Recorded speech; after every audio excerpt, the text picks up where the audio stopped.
June 4, 1943. Recreation Hall, Camp Hearne, Texas. The fountain pen shook slightly in Oberleutnant Hermann Fischer's hand as he wrote in his hidden journal. What he was putting to paper would have earned him a severe beating from his own SS guards had they discovered it back in Africa. The Americans are showing us films, not propaganda reels, but actual Hollywood movies.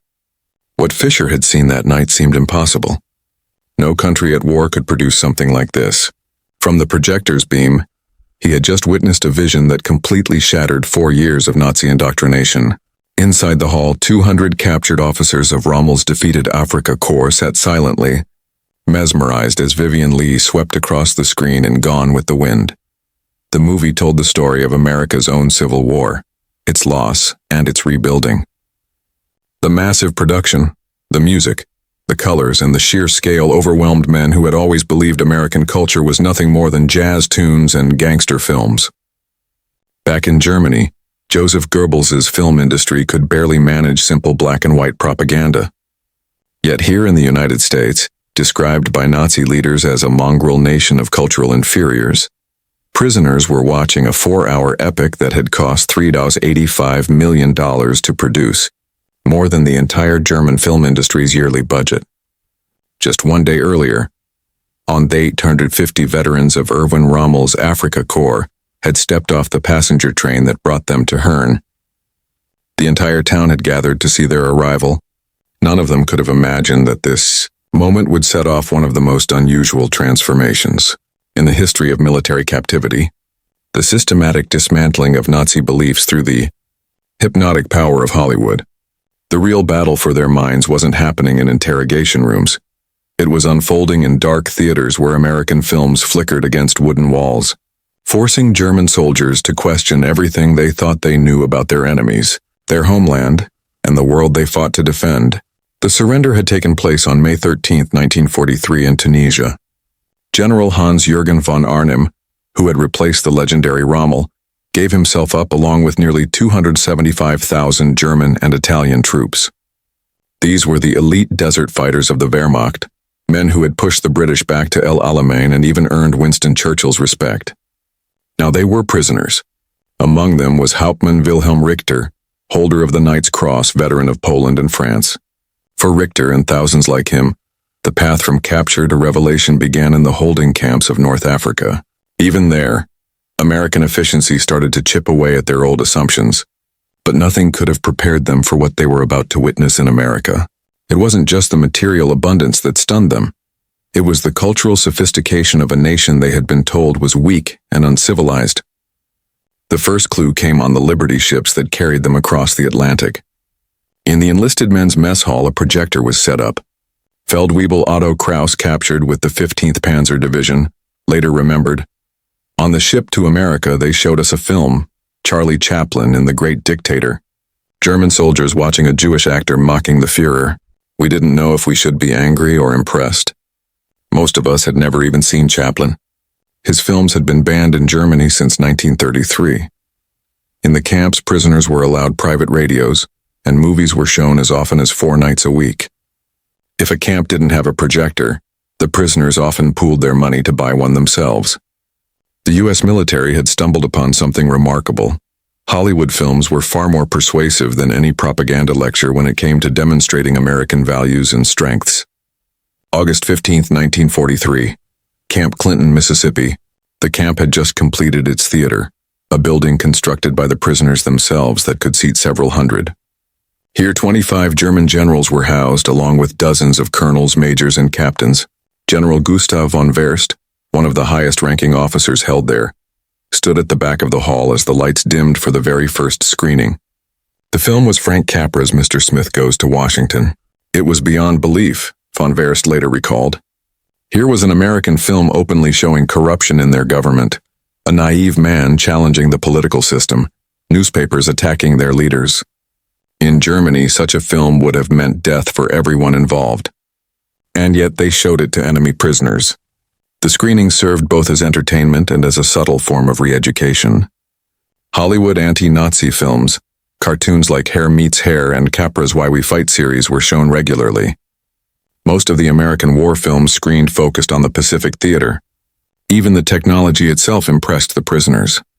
Camps used 16mm Bell and Howell projectors, machines so smooth and reliable that German engineers who prided themselves on mechanical precision spent hours examining them.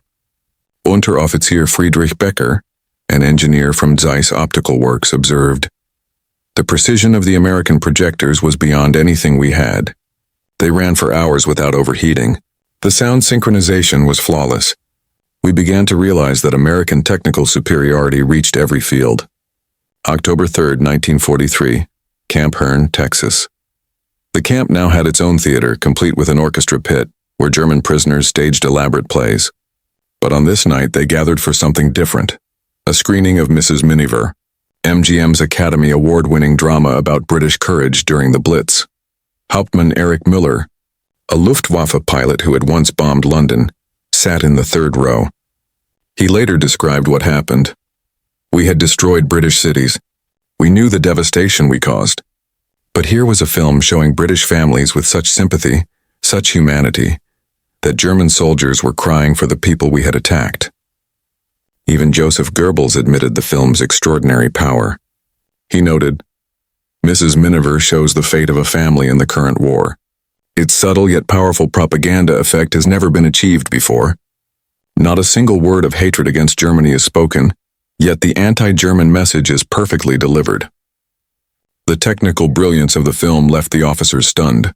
The cinematography by Joseph Ruttenberg, the score by Herbert Stothart, the seamless editing. Every detail revealed a level of craftsmanship German cinema could not match. But even more powerful was the emotional punch.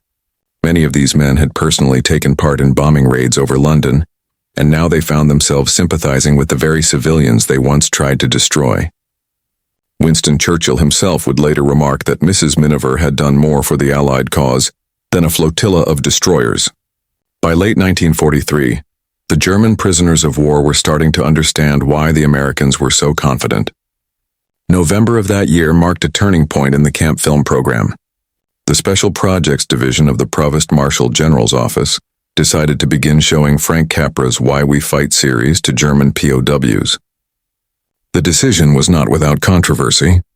These films used captured German footage, scenes from Leni Riefenstahl's Triumph of the Will, but turned against their original purpose.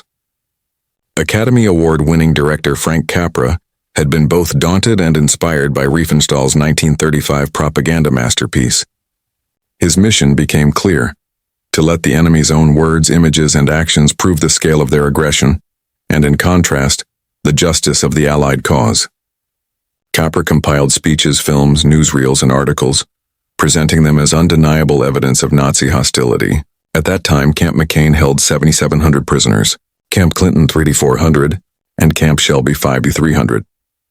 At Camp McCain near Grenada, Mississippi, the first screening of Prelude to War caused uproar.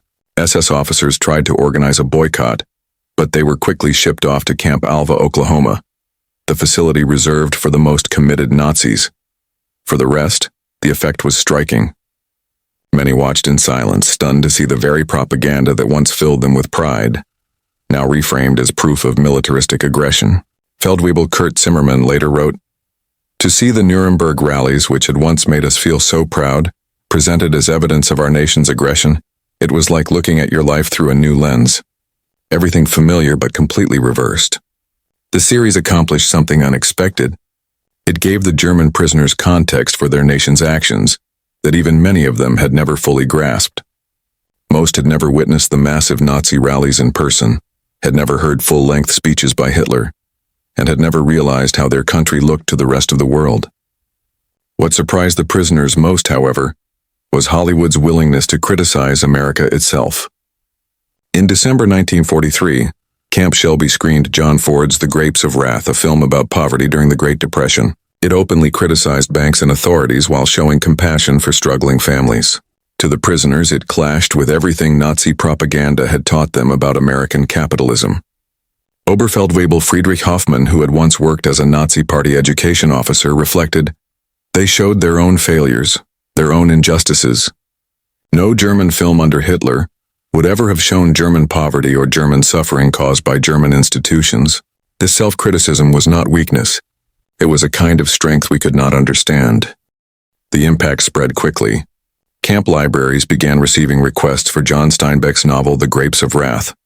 Within months, translation circles formed, with prisoners producing handwritten German versions of American books discovered through films. Rather than stopping this, American officials encouraged it. Major Edward Davidson, chief of the Special Projects Division's education program, reported in January 1944, "The prisoners' consumption of American literature has increased 400% since the film program expanded. They want to read the sources behind the movies."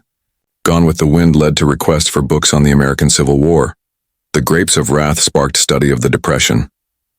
In February 1944, another unexpected cultural breakthrough arrived: Walt Disney. At Camp Hearne, Disney animations began running before feature films. Snow White and the Seven Dwarfs, Pinocchio, and Fantasia created a sensation among the prisoners. These were not propaganda pieces, they were pure entertainment. Yet their influence was profound. Hauptmann Otto Kolb described the impact of Fantasia. To see this union of animation and classical music, Bach and Beethoven interpreted through American imagination, it destroyed our idea of America as culturally inferior. The technical mastery, the artistic vision, the joy of creation, we had nothing that compared. While Disney Studios also created animated segments for the Why We Fight series, it was the feature-length films that most moved the prisoners. Many had children in Germany they hadn't seen in years, and the family-oriented themes of the animation struck deep emotional chords. For some, it created conflicts within themselves that no propaganda could have triggered. Unterzeichner Werner Braun, an artist from Munich, spent weeks studying and trying to imitate Disney's techniques. He later admitted, "American animators were decades ahead of us. If they could do this with cartoons, what else could they achieve?" Film projection itself became a form of education. German POWs were often assigned to projection duty, giving them hands-on experience with American machines that impressed them as much as the films did. Movies reached the camps through the Army Motion Picture Service, which shipped 16mm prints to U.S. bases worldwide. By March 1944, new releases were reaching POW camps within just 2 weeks of appearing in American theaters. The base camps functioned like small towns, complete with doctors, dentists, libraries, schools, sports fields, and regular movie nights. English classes became the most popular courses, while soccer remained the favorite sport, especially at Camp Shelby. Gerhard Helmut Wagner, once a projectionist at UFA Studios in Berlin, described the experience. Every week new films arrived, not chosen by a propaganda ministry, but regular Hollywood productions. Musicals, westerns, comedies, dramas. The variety was astonishing. In Germany, we might see 12 films in a year. Here we saw that many in a single month. Even the film stock impressed them. The prints endured thousands of screenings with little damage, better than anything German chemistry had achieved. Dr. Friedrich Müller, a chemist from IG Farben interned at Camp Clinton, examined Technicolor frames under magnification during his projection duty. He noted, "The 3-strip color process required precision and coordination beyond our industrial ability. The chemical stability of dyes, the alignment of multiple negatives. Each step reflected years of progress we had not yet matched." Perhaps no genre shocked German prisoners more than the American musical. In May 1944, Camp Hearne screened Yankee Doodle Dandy, starring James Cagney as George M. Cohan. The patriotic performances, energetic tap dancing, and seamless blend of music and storytelling captivated the audience. Feldwebel Hans Richter recalled, "We had been told Americans were uncultured. Then we saw Yankee Doodle Dandy. Hundreds of dancers moving in perfect rhythm, songs that made you want to march even against your will." The production quality of the films astonished the German prisoners, works that must have cost fortunes to make. And these were not propaganda pieces. They were entertainment. The musicals revealed something even more striking, a glimpse of American racial integration, limited as it was. In June 1944, Stormy Weather was screened at Camp Shelby. The all-black cast, led by Bill Robinson and Lena Horne, delivered performances of the highest artistry. The film directly challenged Nazi racial theories. While the United States clearly had its own racial struggles, the very existence of such a film, celebrating black talent, was something that would have been unthinkable in Nazi Germany. Within just 2 months of arriving, The German POWs had transformed their mess halls. They decorated with paintings, hung chandeliers, added Christmas ornaments, and lined the walls with family photographs. The camps became small communities where German culture blended with American influences, much of it absorbed through cinema. By the fall of 1944, American combat films began reaching the camps. These were carefully selected. The Special Projects Division avoided movies about battles with Germans, so as not to provoke bitterness. Instead, the focus was on the Pacific War, giving prisoners a chance to see American military power without feeling directly attacked. Films like Guadalcanal Diary showed U.S. improvisation and determination. 30 Seconds Over. Tokyo highlighted bombing capabilities greater than anything the Luftwaffe had accomplished. Action in the North Atlantic depicted the heroism of the merchant marine, keeping vital supply lines open. Korvettenkapitän Otto von Minden, a U-boat commander held at Camp Clinton, studied action in the North Atlantic with a professional eye. He remarked, "The film showed anti-submarine tactics we had not faced. If this is only Hollywood invention, it's impressive. But if it is real, and given everything else we've seen I believe it is, then we underestimated them badly." These combat films served another purpose as well. They portrayed American sacrifice and bravery in ways that humanized the enemy. German soldiers who had been told Americans were cowards suddenly saw on-screen courage that rivaled their own warrior ideals. By April 1945, the war in Europe ended. With it came the most devastating films the prisoners would ever see. As U.S. forces liberated concentration camps, the Signal Corps recorded what they found. Within weeks, those films were shown inside the POW camps. The footage caused shock, anger, and disbelief. Many prisoners referred to them as the Knochenfilme, the films of bones. Yet a large number accepted them as fact. At Camp Butner, after one mandatory screening of atrocity footage, 1,000 prisoners burned their German uniforms. At Camp Shelby on May 15, 1945, the showing of concentration camp film was preceded by a warning. What you are about to see was filmed by American Signal Corps cameramen. No scenes were staged. No images were altered. The 20-minute reel played in silence, broken only by the sound of men weeping. Not all accepted it at first. At Camp Hearne, several prisoners insisted the material was fabricated. The American authorities did not punish them. Instead, they presented evidence. German documents, soldier testimonies, and additional footage from different camps. Slowly, the evidence became undeniable. By June 1945, films had become the centerpiece of America's re-education program. One unique project was Der Ruf, The Call, a German-language newspaper produced by POWs at Fort Kearny in Narragansett, Rhode Island. Distributed to about 140 camps across the U.S., it published 26 issues during its run. Far from draining American resources, Der Ruf even made a small profit. The newspaper began reviewing American films, discussing their meaning for Germany's future. A review in August 1945 noted, "These films show American soldiers returning home, struggling with peace, questioning their sacrifices. That America would produce such films, showing doubt and hardship instead of endless victory parades, shows a maturity we must learn. Democracy means showing the truth even when it is uncomfortable." The writers of Der Ruf were carefully chosen intellectuals, authors, professors, artists, selected for their anti-Nazi outlook. Their film reviews shaped how hundreds of thousands of POWs came to see American cinema. No director influenced German prisoners more than Frank Capra. His films, Mr. Smith Goes to Washington, Meet John Doe and You Can't Take It With You, presented a vision of America that was both idealized and critical. Patriotic yet questioning, Capra had already been one of Hollywood's most important figures, winning 3 Academy Awards for Best Director during the 1930s. His films about democracy, ordinary courage, and the fight against corruption became the blueprint through which many German POWs first understood American values. Even George Marshall and President Franklin Roosevelt recognized Capra as Hollywood's most powerful communicator to the masses. For German POWs, his movies became lessons in democratic thought, stories where corruption was defeated by decency, where individual bravery stood against oppressive power, and where democracy was shown not as flawless, but as capable of improvement. Another unexpected force of transformation came through Westerns. Films like John Ford's Stagecoach and Howard Hawks' Red River displayed themes of personal freedom, justice on the frontier, and rugged self-reliance. Major Friedrich von Tauben observed, "The Western hero was different from us. He stood alone, guided by his own principles, fighting for justice without orders from above. This was the opposite of our military culture. And yet we admired these men. They represented a kind of freedom we had never understood. Even the landscapes made an impression, the open horizons, the vast wilderness, the sense of possibility. These images stood in total contrast to the cramped, controlled atmosphere of Nazi Germany.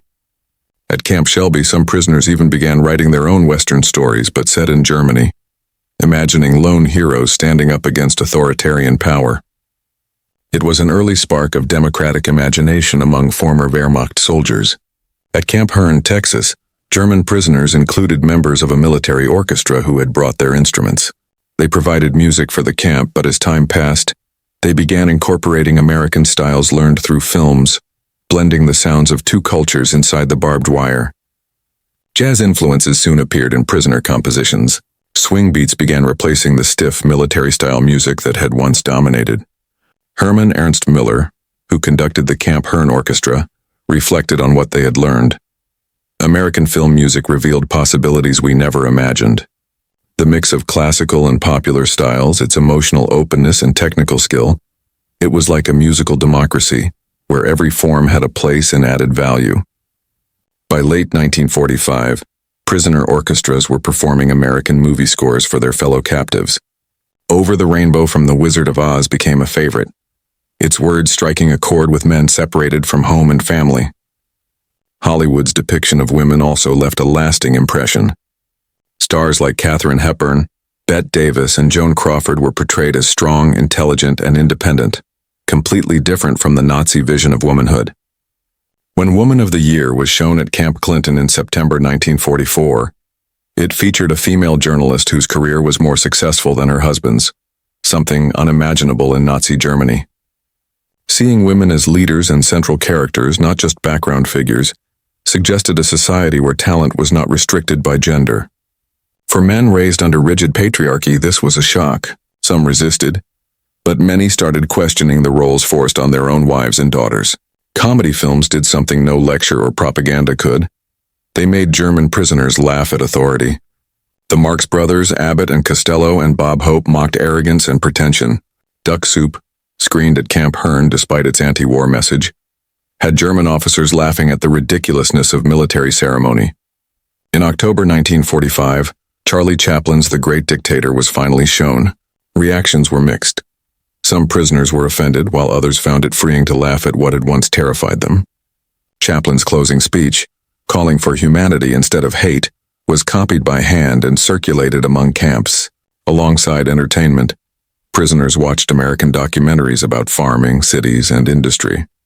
The city, the river, and the plow that broke the plains showed both achievements and failures.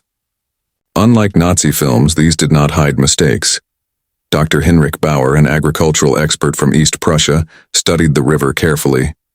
It exposed U.S. problems with flooding and soil erosion, but also highlighted the solutions being developed. He remarked that in Germany, such failures would never even be admitted. The honesty, combined with confidence in fixing problems, was far more persuasive than boasting. Prisoners were equally fascinated by Hollywood's star system. The idea that actors were free from state control, could select roles, criticize studios, and even mock politicians, represented freedoms they had never experienced.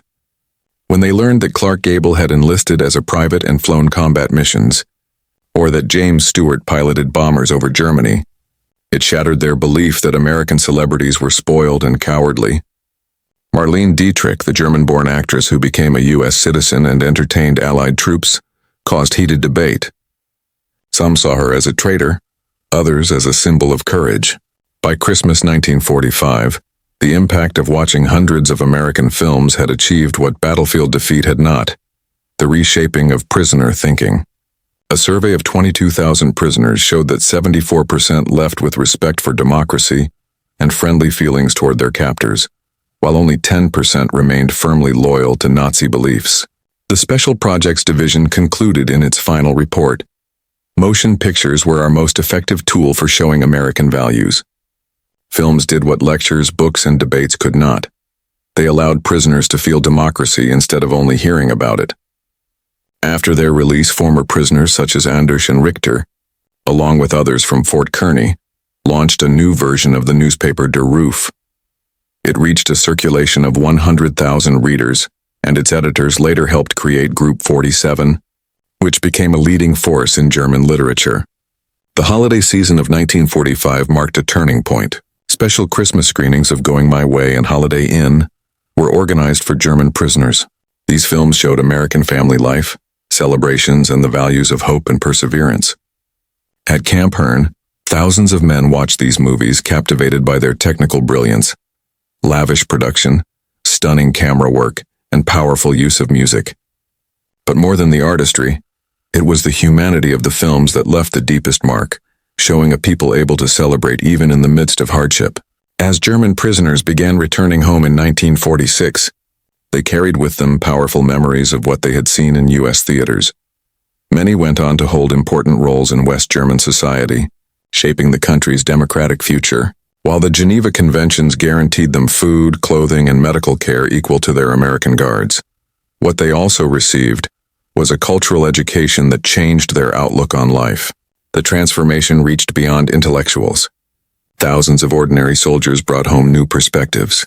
They had witnessed racial integration in musicals, women's independence in romantic comedies, and respect for workers in social dramas. These images could not be forgotten.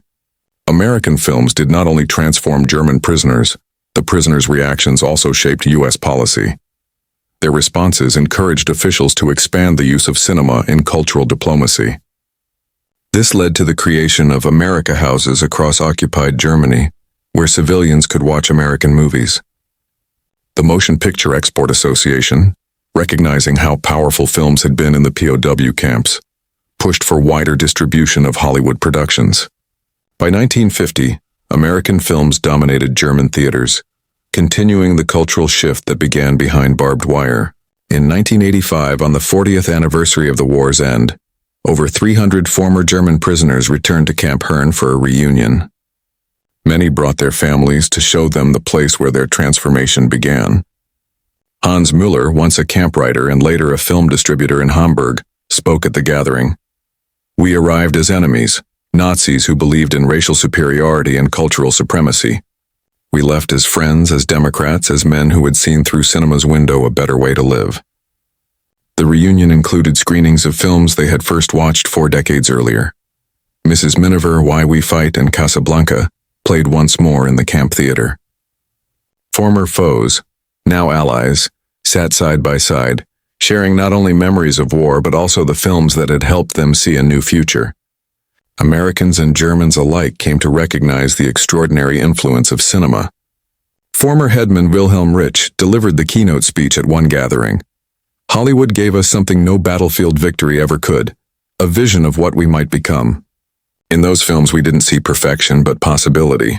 They were not propaganda, they were dreams made real. We learned that strength grows from diversity, prosperity comes from freedom, and culture thrives without government control." The scale of the film program inside German POW camps shows how deliberate and systematic it was. More than 380 camps were equipped with movie projectors. On average, each camp hosted 4 screenings per week. Using 16mm prints supplied by the Army Motion Picture Service, thousands of titles were distributed and shown between 1943 and 1946. In total, millions of screenings took place. Each prisoner watched an estimated 150 to 200 films during captivity, ranging from brand new Hollywood releases to older classics. The cultural impact was immense. Thousands of prisoners joined film discussion circles. Der Ruf, the POW newspaper, regularly published detailed reviews and essays about the movies. Many men even kept personal notebooks logging every film they saw. Some later admitted that the movies directly influenced their careers after the war.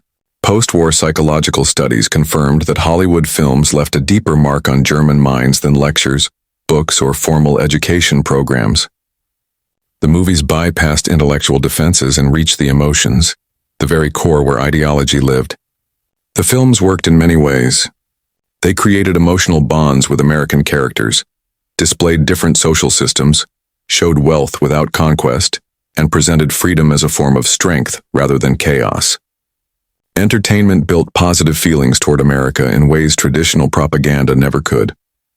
Different genres carried different lessons. Musicals radiated joy and energy, clashing with German stereotypes of grim discipline. Westerns highlighted rugged independence and personal honor, subtly undermining Nazi-style collectivism. Comedies encouraged men to laugh at leaders and pomp without sparking revolt. Dramas revealed psychological depth equal to Europe's best art films. War pictures portrayed American troops as brave and human, while avoiding demonizing the enemy. Together, the variety itself suggested a pluralistic society that Nazis could not imagine. Beyond cultural messages, the films also delivered technical education. POWs carefully studied cinematography, sound design, color film, special effects, and even distribution systems. These lessons later helped rebuild Germany's film industry. By the 1950s, many former prisoners worked in cinema-related fields, modernizing German film production with American methods they had observed in captivity. Hollywood also modeled democracy through its storytelling. Across hundreds of titles, patterns repeated. Individual action mattered. Social mobility was possible through hard work. Institutions could be criticized and reformed. Diverse values could coexist, and redemption came through personal growth. This consistency built new mental frameworks for understanding society. The films even acted as an informal economics course. POWs absorbed images of consumer culture, labor relations, small business, entrepreneurship, and market systems operating apart from government control. Many later credited American cinema with helping them grasp the principles that fueled West Germany's economic recovery, often called the economic miracle. The influence of these films reached far beyond captivity. Former prisoners returned to Germany and rose to become political leaders, educators, business innovators, cultural creators, and social reformers. Many openly admitted that American movies had reshaped their understanding of democracy, freedom, and prosperity. By 1950, West Germany had shifted from America's enemy to its closest ally in Europe, a transformation historians often credit to the cultural groundwork laid by cinema. Scholars now describe the POW film program as one of the most successful soft power projects in history. Without force, without propaganda in the traditional sense, Hollywood entertainment reshaped enemy thinking. Life in the camps was not only about movies. German POWs lived in barracks housing up to 50 men. Every 5 barracks shared a mess hall staffed with cooks and waiters, where food was considered good by wartime standards. But more than physical comfort, the cultural exposure left the deepest imprint. The program worked because it did not argue, it attracted. The films didn't dictate what to believe. They offered alternative ways of seeing the world. Entertainment became education. Stories carried ideology. Dreams became instruments of political change. On April 15, 1946, the last group of German POWs at Camp Hearne prepared to return home. Their final screening was The Best Years of Our Lives, a film about American veterans struggling with life after war. Its honesty struck a deep chord with men facing their own uncertain futures. When the credits ended, the lights came up in the camp theater for the last time. The prisoners walked out changed men, not the same Nazi soldiers who had arrived 3 years earlier, but individuals transformed by Hollywood's dream factory. They had been shocked, educated, and ultimately reshaped by the simple act of watching movies. Their story proves that culture can triumph over ideology, and that sometimes the most powerful weapon is not a gun or a bomb, but a story well told. The German POWs had once expected to see a weak and divided America. Instead, through the lens of Hollywood, they discovered a confident nation, prosperous enough to enjoy entertainment, secure enough to laugh at itself, and sophisticated enough to create art that reached beyond propaganda. They watched American films and they would never be the same. In their transformation lay the seeds of the Atlantic Alliance, the Marshall Plan, and the democratic rebuilding of Germany. What they had seen on screen inspired what they would later build in reality. The German POWs were astonished by what Hollywood revealed to them, but more importantly, they were changed. And in that change was the foundation for a better world, one film at a time.